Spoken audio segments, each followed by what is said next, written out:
kama ingekuwa ni ndoto, basi hiyo ndoto ingekuwa mbaya sana. Ni kweli. Watu wengi huwa watamani kuota ndoto mbaya. Kwa nini umeota ndoto gani? Hapana. Hii sio ndoto. Ni maisha halisi. Pia nahisi hata kifo cha rafiki yako akikupanga na Mwenyezi Mungu, huenda kuna mkono wa mtu uliohusika. Hapana. Yaliyopita tusijadili. Ni bora tujadili yajayo. Rafiki yangu alishakufa. Ni bora tumwache apumzike kwa amani.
Miaka 20 tangu nizaliwe.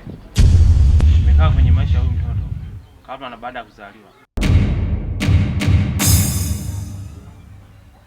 Wewe Ndalaba, najua unatamani tuonane, ila huu moto unaofuata hauwezi hata kidogo.